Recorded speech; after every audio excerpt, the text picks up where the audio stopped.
नमस्कार, आप देख रहे हैं स्पेशल रिपोर्ट। मैं हूं आपके साथ आयुषी गुप्ता और चलिए रुक करते हैं खबरों की ओर। ईरान ने इस वक्त इजराइल पर अपना दबदबा बना लिया है और इजराइल का हाल यह है कि उसने अपने जवाबी हमले को लेकर के अभी तक एक बयान जारी नहीं किया है। इस बात से घबराए बेंयामिन नेतन्याहू ने अपने नया टारगेट चुन लिया है। बताया जा रहा है कि इजराइल की सेना ने ऑपरेशन नसरुल्लाह करने की तैयारी पूरी कर ली है। देखिए रिपोर्ट।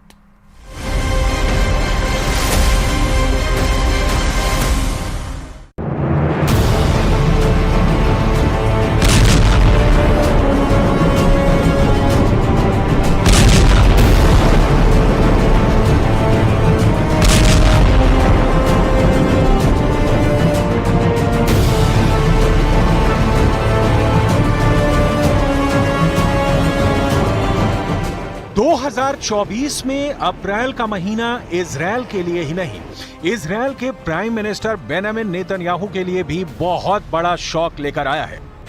नेतन्याहू के सामने 3 बहुत बड़े चैलेंज आ चुके हैं। पहला चैलेंज ईरान की मिसाइल है, दूसरा चैलेंज लेबनान का हिजबुल्लाह है और तीसरा चैलेंज है इजराइल की पब्लिक जो सड़क पर उतर चुकी है। पहले तो इजराइल पर ईरान ने मिसाइल बरसाई, इसका जवाब इजराइल की तरफ से भी देने की रिपोर्ट आई।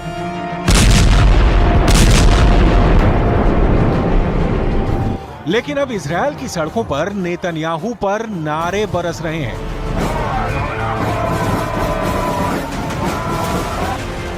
नेतन्याहू अपने घर में ही बुरी तरह से घिर चुके हैं। नेतन्याहू या कहें कि इजराइल पर सवाल उठने लगे हैं।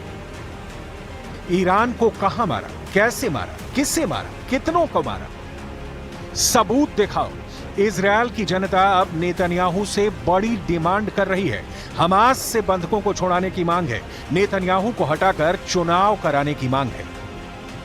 Israeli people are trapped in an abusive relationship with a fundamentalist government. They thought they could leverage the atrocities of October 7th to beat us into submission. Extreme police brutality has deterred many people from joining the protests. This is an abusive relationship. It's not a legitimate government, and we need elections immediately. There's no time to spare. ये गुस्सा देखकर Netanyahu खामोश हैं। Israel के लोग बहुत ज्यादा गुस्से में हैं। तेल अवीव की तस्वीरें बता रही हैं कि नेतन्याहू अपने लोगों के बीच फंस गए हैं।